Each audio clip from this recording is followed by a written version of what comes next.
we are here to celebrate the beautiful life of Brittany Royal. Brittany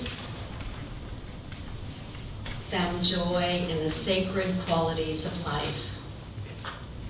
She was a very spiritual person. The word spiritual comes from the Latin for breath or life force. So if we would just, for Brittany, right this moment, take a deep breath within. Take a deep breath together and just let it out. Brittany knew that there was something deeper, more real and more meaningful than our day-to-day ordinariness.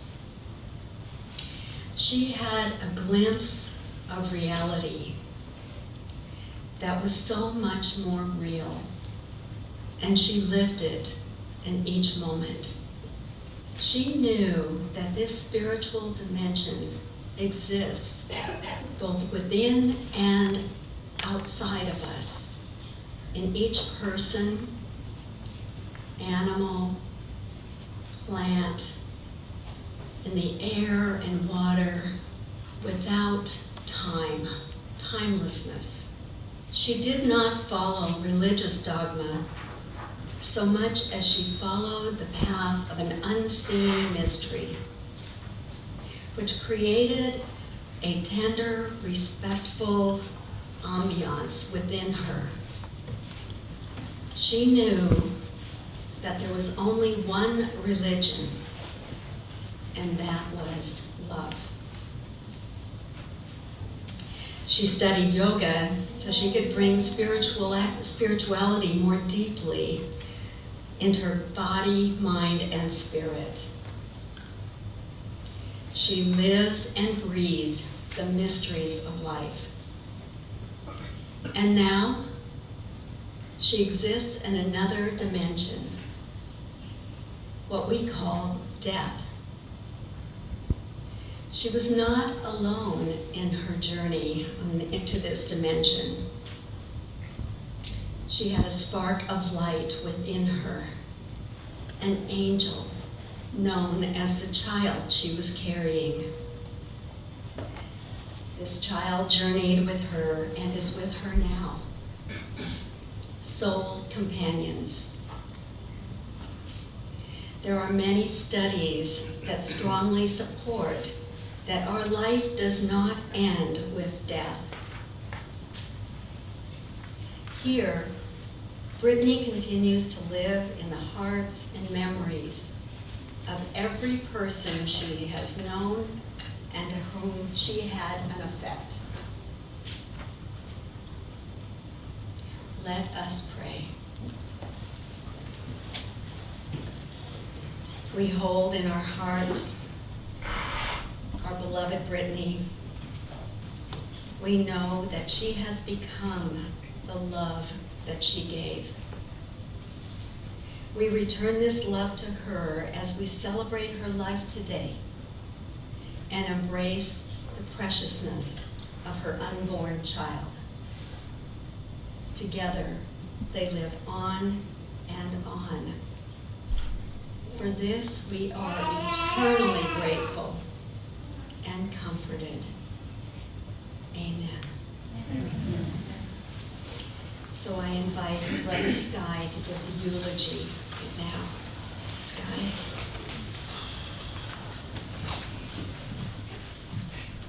All right, good afternoon, everybody. On behalf of my family and my sister, Brittany, God bless her soul, I just want to thank everybody for being here. I know we all have busy lives, and some of you came from other states, and I just want to say thank you from the bottom of my heart. The overwhelming amount of love and support from everyone has made this difficult time that much easier to endure, and I just want to thank everybody for coming here. I just wrote this eulogy recently. It's my first one. Hopefully my last. Don't want to be doing too many of these. And I really just wanted to write a good timeline of my sister's life, just to kind of give you guys like a rundown of who she was and what I think she would want you guys to know if she could be with us today. During Mother's Day weekend of early May, I was fortunate enough to be able to have seen her and hang out with her for a few days before she returned to her new home in Hawaii. On Mother's Day, we had breakfast with my mom. The next day, we all got together at my dad's house and had just a great time. We all got together with some of my friends, Piper and Megan and Jocelyn and Carlo. We were all there. And these are people who know Brittany, but because she was traveling so much, we really never got to see her that much. And it was such a miracle to be able to see her 3 weeks before she passed. Like, what a miracle, you know? Someone that you don't see that much because of their traveling lifestyle, and 3 weeks before they pass, and you're blessed enough to be able to see them and spend time with them. Like, I just thought that was so awesome, you know, like how fortunate we all were to see her, you know? So we had the family party at my dad's house in Tustin after Mother's Day, and that was the last time that I saw my sister's physical being. About 2 weeks after my sister's death, I was searching through my car and I found this. This is a handwritten poem by my sister about Hawaii, where she lived. And I just saw, like, what a sign, you know, like 2 weeks after my sister was taken from us, and I'm going through my car and I found a poem by her. Like, what a blessing, you know, like, who'd have thought? So I'm going to read it to us, and it's about Hawaii. It's about the place where she had last lived, her final resting place. It's a short poem, and for us really all to get the feel of it, I would just really appreciate it if you all close your eyes while I read it and just try to imagine the place where Brittany lived. So just everyone go ahead, close your eyes while I read this poem. It's called A Moment in Paradise, as written by Brittany Jane Royal on April 8th, 2013. It goes, early morning sounds surround me. Birds, bees, ukuleles, sweet laughter. I love how the sun kisses my face, and how the clouds open up and release tears, and how the ends of the rainbow rendezvous with the lava as it flows down the mountain and into the sea. I never know who or what will fill my days here. I know that as my head touches pillow tonight, I shall feel supremely fulfilled. This is a handwritten document of my sister and what she saw in Hawaii. And the fact that I found it weeks after she had been killed is just like, what a sign, you know, like she left it there for me. So I just want to share it with you guys. Thank you. Death is something that we can never prepare ourselves for. Fortunately, for most of us, we're never going to know when we die. It's a good thing. Who would want to know that? So knowing that death is inevitable and it will come for all of us, I really just want to tell everybody that we should really cherish life and appreciate what we have and those that we have in our lives. We go through a lot of struggle trying to make ends meet and try to keep relationships strong with those that we love. But at the end of the day, our family and our friends are really what we have. And you never know when you're going to die. So cherish those that you love and really take for granted each day as it comes. With that in mind, I really want to ask everybody, if you're sitting next to someone you've never met before, turn to your neighbor, shake their hands, introduce yourself, and if you're sitting next to someone you know, give them a hug and tell them how much you love them.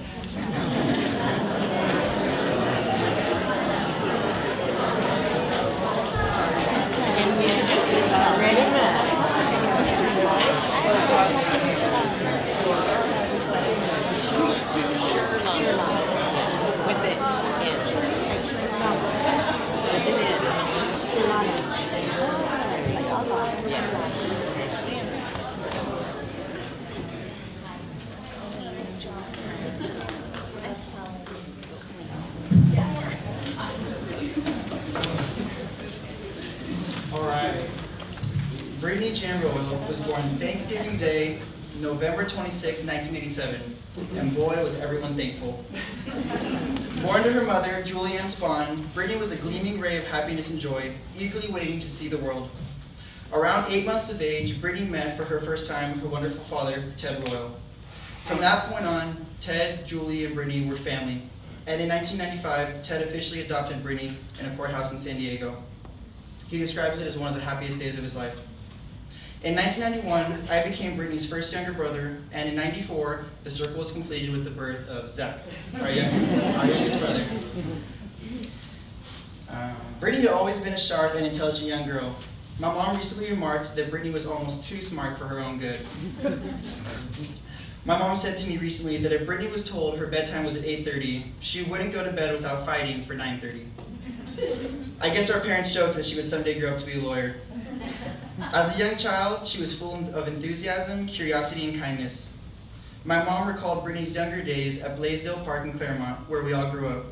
Brittany would just walk up to kids, introduce herself, and ask to be friends. She easily became a popular young girl with plenty of friends. Her kindness and eagerness to connect with other humans is what helped her find friends in every corner of the globe. For me, growing up with my sister was awesome. She was totally my role model. She was cool, trendy, popular, and smart. My favorite memory with her was being picked up by her in her car, driving down to Laguna Beach, and eating at our favorite taco place, Taco Loco, on Pacific Coast Highway. It was just Brit and Sky. It was at that time that she introduced me to music and art, but more importantly, she showed me sisterly love. A love that only a brother and a sister can share during such special times. I was looking through some of her personal journals recently, and I stumbled upon some amazing personal writings that she had documented. In one of her journals, Brittany had a long list of life goals that she wished to pursue. Here are just a few of them. Number 1, publish a memoir. Number 2, obtain dual citizenship. Number 3, climb Mount Everest. Number 4, get 5 stars on Guitar Hero. expert level. And my personal favorite, bake Sky a Rastafarian rainbow peace sign birthday cake. And that was really in there. She also had a section of her journal called Brittany's Gems of Wisdoms. I'd like to share with you 2 of them. Her first gem of wisdom: experience yourself in a subjective frame of reference. Her second gem of wisdom: stuff your sorrows in a sack. In 2004, Brittany graduated from Tustin High School, and she graduated early, her junior year in fact. She was so eager to get out of school, to get out of the United States, and to travel the world. Brittany wanted to do the things that we all dream about, but we never do. And she did. In 2005, Brittany took her first multi-nation European backpacking trip. She saw with her own eyes the places that her heart desired. It was during this trip that she got her first tattoo in Amsterdam. The tattoo said Veritas, the Latin word for truth. Later on in 2005, Brittany enrolled in the Interior Design Institute of Newport Beach. Her goal was to obtain her Bachelor's of Arts degree with a specialty in interior design. She was brilliant, and she was at the top of her class. She would tutor people to help make money for herself, but she was also helping others achieve their own dream. After having studied the art of interior design, Brittany decided to take to the skies and fly. Brittany's new life mission was to travel to the edges of the earth, meet the people that inhabited them, and to live amongst them. And she did. Brittany had many wonderful qualities that allowed her to adapt so quickly, and spontaneity was one of them. My mom and I were speaking about her spontaneous nature recently. One time my sister called my mom and said, "Mom, Lance and I," she goes, "Mom, Lance," her boyfriend, "and I just broke up. I think I'm gonna go to Ireland next week." And that was Brittany for you. That she did. That was Brittany for you. She was just in and out. She just wanted to go places, and that's what she did. Throughout the years, she made it to almost every continent on the earth. In 2009, she took a United States road trip, stopping at the Bonnaroo Music Festival in Tennessee, and making it to Mount Rushmore in South Dakota. In 2011, she moved to the beautiful Caribbean island of St. Thomas, where she lived with friends, worked on tour boat, and learned how to be a first mate on board. In 2012, she moved to Ventura, California, where she earned her yoga instructor certification. Brittany was always very close with her spiritual side, and meditation was a daily practice for her. Earning her yoga certificate was one of her proudest moments. Brittany continued to travel from place to place, broadening her horizons and deepening her experiences in life. In early 2013, Brittany traveled to Hawaii and fell in love. There was a beauty and a calm that appealed to her being. The island lifestyle, the easygoing nature of the people, and the beautiful weather seemed to be a place that Brittany could settle down and call home, a place to raise a family. It was in Hawaii that Brittany was taken from us. At age 25, our beautiful sister and daughter was taken from us, yet it is not the end for her, but only the beginning. Brittany will forever be on this earth, in the heavens above and in our hearts. She is now in heaven with all the other angels of the world.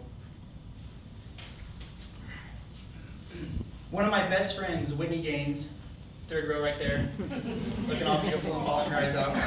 One of my best friends from middle school, she just lost her dad 2 weeks ago. His name is Bradley. This guy was like a second father to me. I was texting her days after her father had died, and I said, Whitney, I know this is hard, but be strong for your dad. I said, your dad is probably with my sister in heaven right now. She's probably teaching him a thing or two about yoga. I said, maybe they can get together and play guitar. And she said, yeah, I'm sure he'll teach her a thing or two.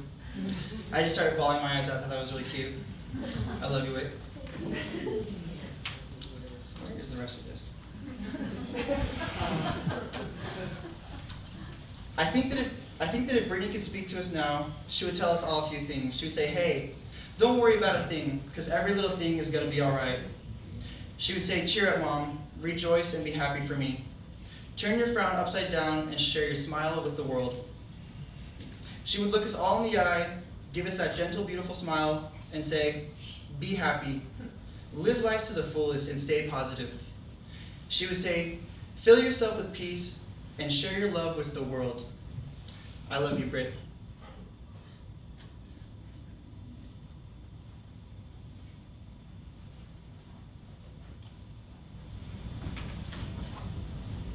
Took a long time to ever think that we would be here.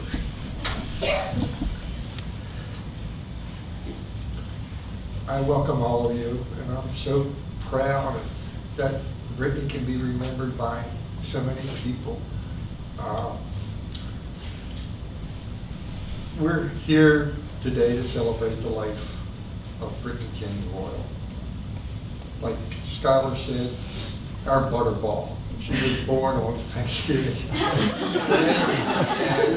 she was our butterball.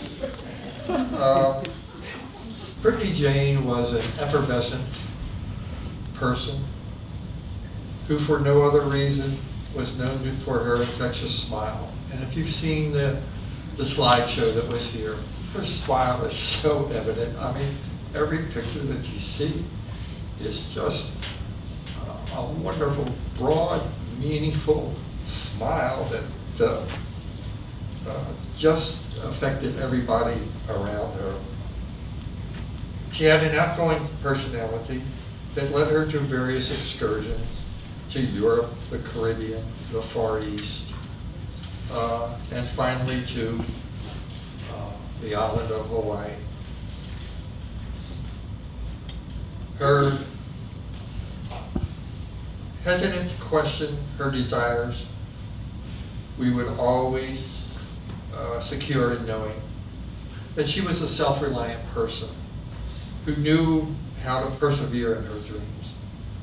Her travels did nothing but improve her knowledge of life in other ways that the world outside ever guarded reality in which we live. The most recent adventure took her to the world of yoga, where she could find inner peace and tranquility.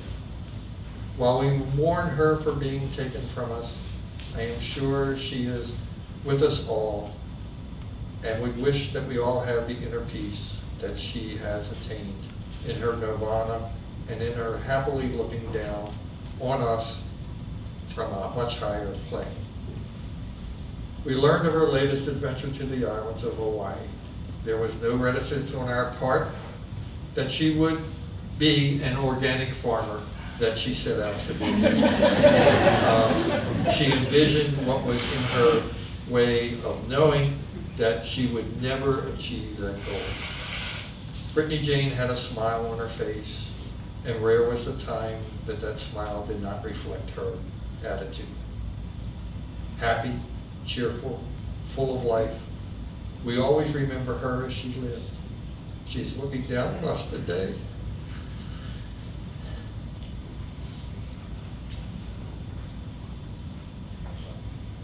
Giving us the needed peace that we have a place in our hearts. Let us remember the good days and not dwell on her demise.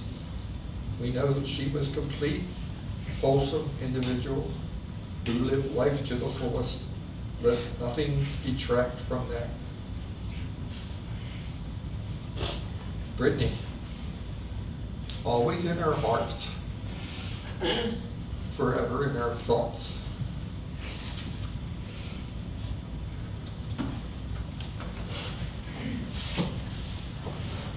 Aloha. Aloha. Welcome to my journey with Brittany. If I go too long, my wife's gonna go like this, and my ex-wife's gonna go like this.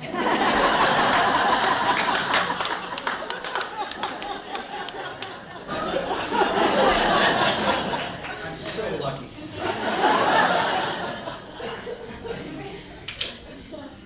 Before I begin, I would like to thank Gail, the staff here at Unity. I'd like to thank Tricia, Tina, and Osti, who are going to be part of this special day for Brittany. I want to thank one of my very best friends, George, who took us out to sea today to spread Brittany's ashes. During that beautiful time, porpoise went by. On our way in, we saw a big gray whale. Stopped by the Bell Buoy and saw the sea lions. It was perfect. George's wife, Julia, is getting the house ready down at Newport Beach for a big celebration. We invite you all to come down there. It's going to be a lot of fun. I want to thank my wife, Elaine. The reason she read is because I couldn't get through that. I have a hard time getting through this. She's been my soul. This has been very difficult for the last couple of weeks. I want to thank my sons, Sky and Zach. They've been our rock for Julie and I. And I want to thank Julie. She's an amazing mom. But you all know that because you've been on Justice for Brittany Jane Lane. My journey begins with Brittany in the late 80s. We met Brittany when she was 8 months old. Julie brought her to work. That was your way of hooking me up. Hook, line, and sinker. One of my favorite early memories of Brittany is letting Julie sleep in and heating up Brittany's bottle, holding her eyes looking at me, me looking at her. Just, I was done. Our first Christmas together, I went to Nordstrom's and bought 5 little dresses. Julie said, "What are you doing? A, you spent way too much, and B, she's gonna wear them once and grow out of them." She was right.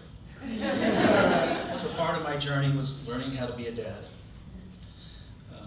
In 1989, we got married and we moved to Claremont. We were all sitting in the jacuzzi at our apartment.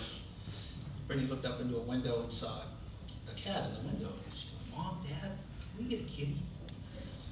So of course, as weak as we were, got in the car, drove to the pet store. I said, "Brittany, what are you going to name your kitty?" She said, without hesitation, Cactus.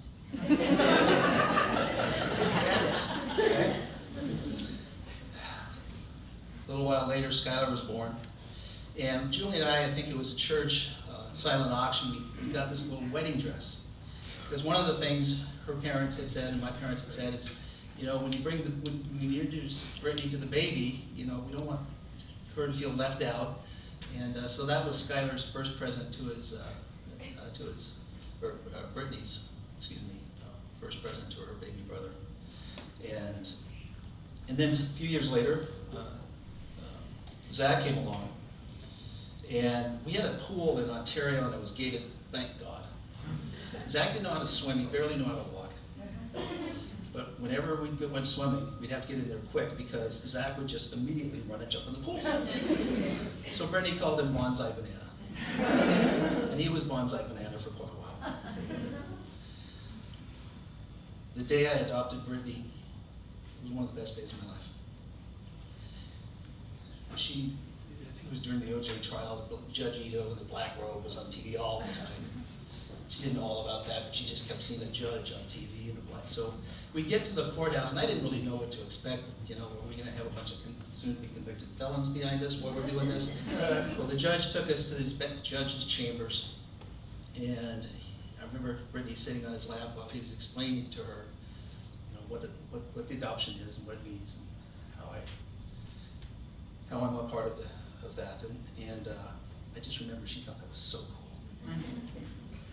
Some of the best times we ever had with the kids, we took on Disney cruises, and we loved them. And the very first one, we were in St. Martin on a shore excursion, and Brittany, all the little girls on the boat had to get their hair done with beads. So she and I were in this beautiful tropical island, in a hair salon, getting her hair done. At night, you know, it was just me and the 3 kids, and at night, you know, I'd have to go find the boys and get them tucked in and make sure they're asleep. And one night, Brittany was nowhere to be found. Where's Brittany? Boys are asleep. Left. Went to the elevator. I got in the elevator, and there's 4 kids in pajamas, on their pillows, going up and down the street. And she met friends from all over the world on these Disney cruises. Okay, Brett, gotta get up tomorrow. Come on. And that was a battle. One of the things they had on the Disney cruise is they had the teen room. And that was Brittany's haven because she could get away from her little annoying brothers, and Dad wasn't allowed in there either. He loved it. Speaking of teens, I went for a father who knew everything, who was her world. She turned 13, I knew nothing. I don't know what happened, still not sure. She got into something called goth. I still to this day don't know what that was. But I do know it involved dyeing her hair black. I came home from work one day. We lived in an apartment in Tustin at that point. She comes running down the stairs, black hair. Brittany, you were blonde when I left this morning. What's going on? Dad, don't go upstairs. Go upstairs. There's black footprints all over the table. She was worried I was going to get very angry. All I could think of was, there goes the security deposit. I explained. My boss and his wife came out from a business trip, and I was telling them this alien invaded my teenage daughter. And they said, "Don't worry about it, he'll pass." I got to thinking, I got 2 more teens on the way. But we made it through it. She got into interior design, Skylar said. She was very, very talented. She did CAD work, which is computer-aided drafting, and she was excellent at it. She didn't really like it. It was part of the courses. She started charging people there $50 an hour because she was really good at what she did. She came to me one day after doing this for about a year. This is how she paid for all her trips around the world. She goes, "Dad, I think they'll pay $100 an hour." So for a while, Brittany was charging these students $100 an hour. She making more than she would have out of college. But she had another calling in life. And yoga and organic farming was that calling. She told us, after a while, she moved to Hawaii, she was settling down. And we liked, for Julie and I, we really wanted to hear that because she'd done a lot of traveling, but people need roots. And we were excited for her. The great American poet Ralph Waldo Emerson once said, "It's not the length of life that matters, it's the depth of the life that's important." We celebrate today how deeply Brittany touched each of us, how our free spirit is still alive in us, and how very much she is loved and missed. Her last words to me were, "I love you, Dad." Is there anything better? We hugged and gave each other a kiss and said goodbye, and that was the last time I saw her. And at that moment, and the life that she lived will always be with me forever. So that's our journey together on this earth.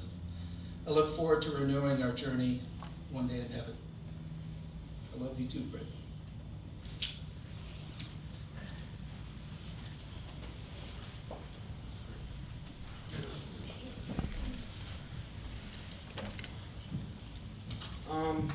I'm the one who didn't write anything down. This is a prayer called the Serenity Prayer. A decent amount of you in here know it.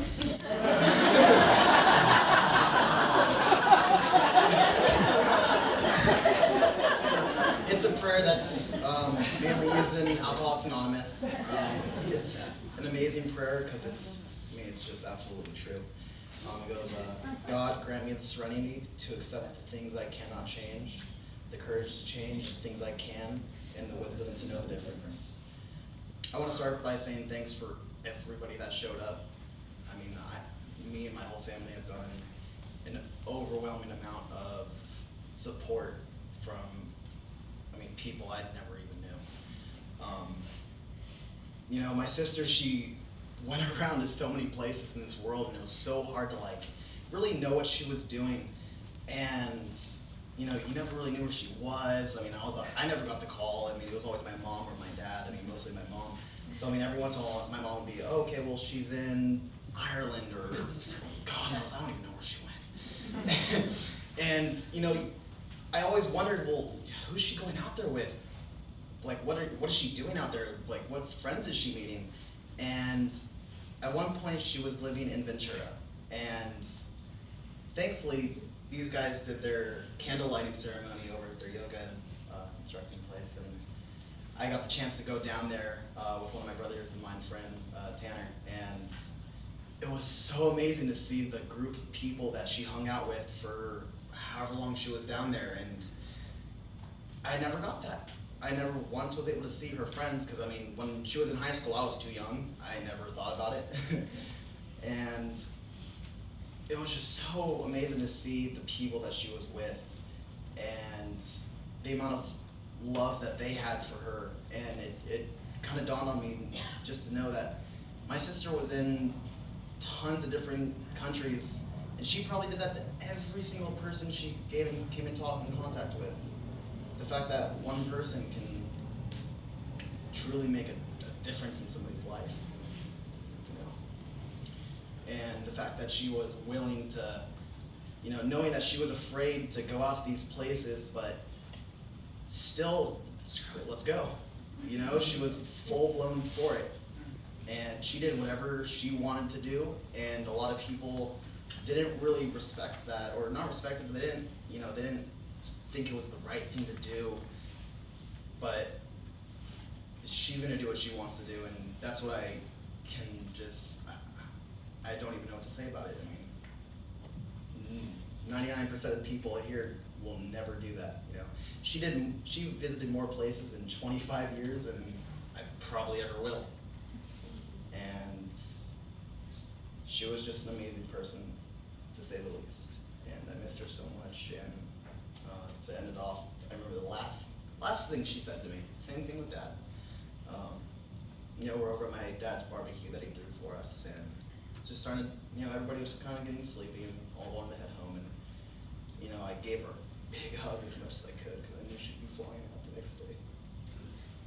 And she told me and my fiance Christian, you know, I love you guys as much, you know, I love you guys so much, and I can't wait to see you in Hawaii. And that's what we were gonna do. Me and my brother and Christian were gonna fly to Hawaii to see her sometime. And now I'm just waiting for my time so I can see her in heaven. Thank you guys for being here.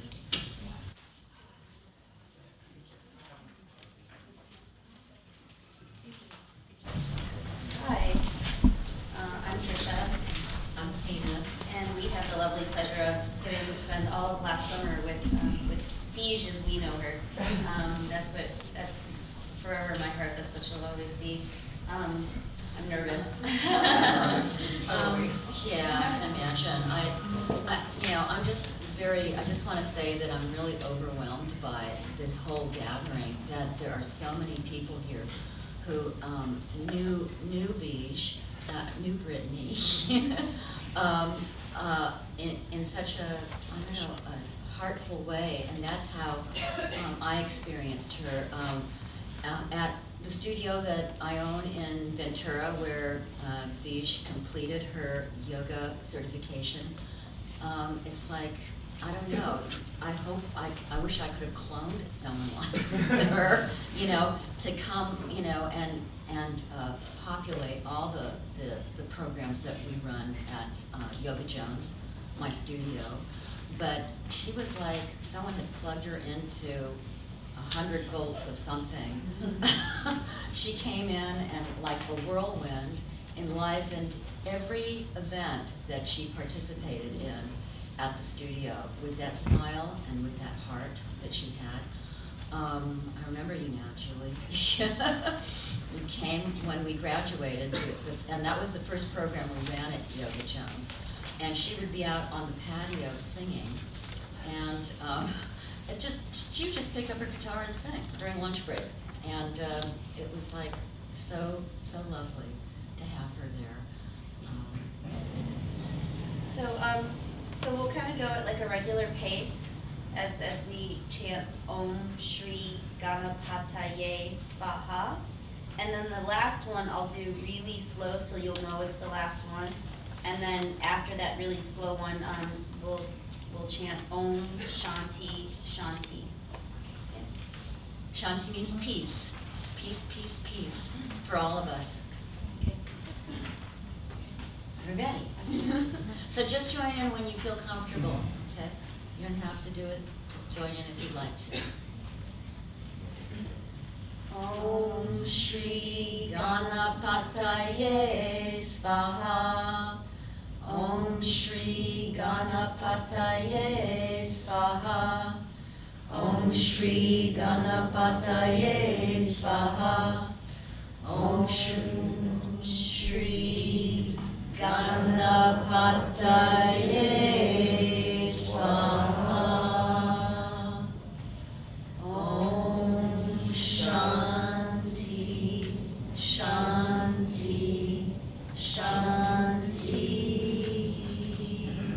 Peace, peace, peace. Blessings to you all. Thank you, Beash. Thank you very much. And so we'd like to continue that beautiful space by entering a moment of silence. And so as you close your eyes, just imagine Brittany as you remember her.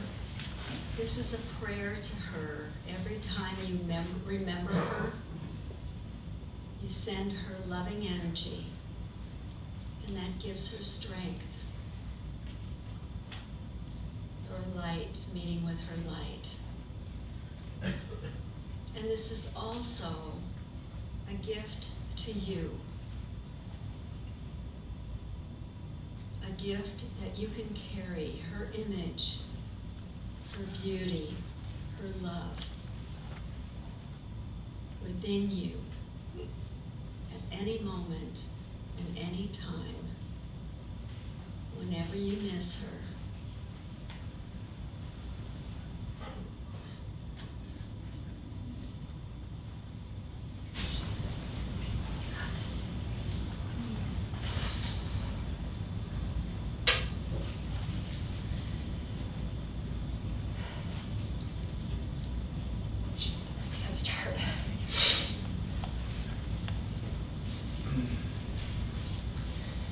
Just like a beautiful long stem rose, her memory grows and grows, touching the hearts of all she loved.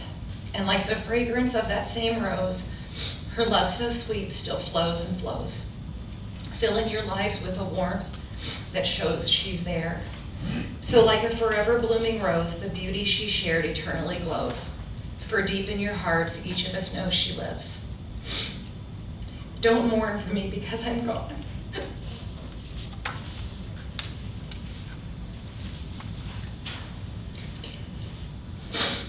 Because I'm hearing all kinds of beautiful songs with different tones. I came one morning to my new home at dawn. Oh, how I wish you could see my new home. I wish I had the time to call you on the phone to let you know that Jesus took me home, where I belong. Jesus took me in his arms, embraced me with his loving charm. He promised I would see no more harm, and I should never be alarmed. I wish everyone could see how Jesus is taking care of me.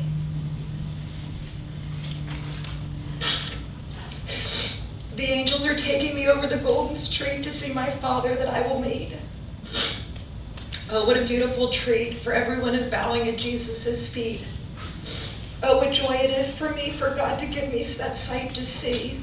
So don't mourn for me. Just tell everyone you see about Jesus and me. So Jesus took me in his own sweet time. He's waiting and watching for you to follow me on that straight line. So you see, my dear family, I'm with Jesus and our beautiful angels. So don't mourn for me, my dear family, for I'm at peace, but forever celebrate my life and the time we shared and all those great memories, those smiles and laughs we all had.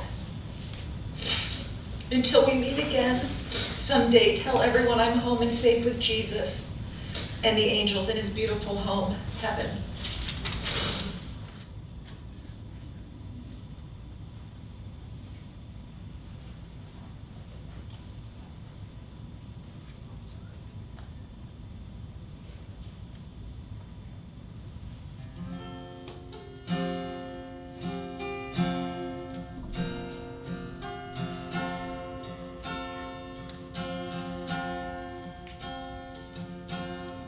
That smile you made my day.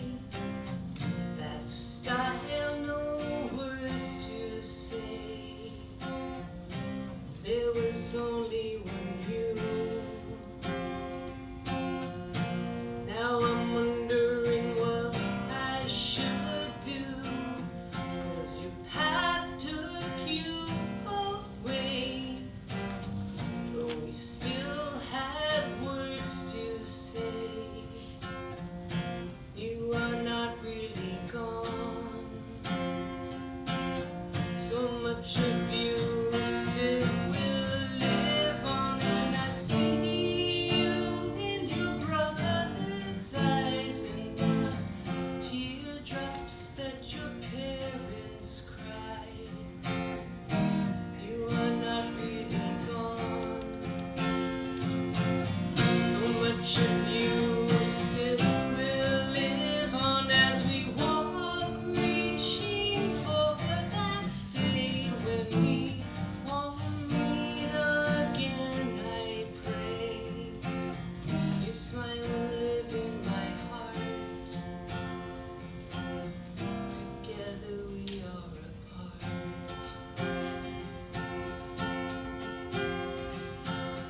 That smile you made my day. That style, no words to say. There was only one you. Now I'm wondering what I should do. 'Cause your path took you away. We still had words to say. I will miss you, my queen. So much of you still in me, and I see you in your brother's eyes, in the teardrops that your parents cried. You are not really gone.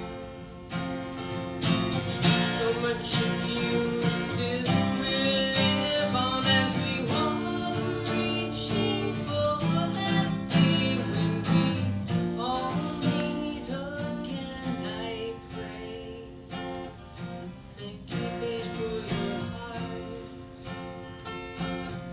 Together we are apart.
We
the spirit of Brittany lives on in each and every one of you. And on behalf of the family, we are so grateful that you were here today. And I think at this point, Brittany herself would say, aloha. And we say, amen. Thank you for being here. There are maps on the table. We need to continue this party.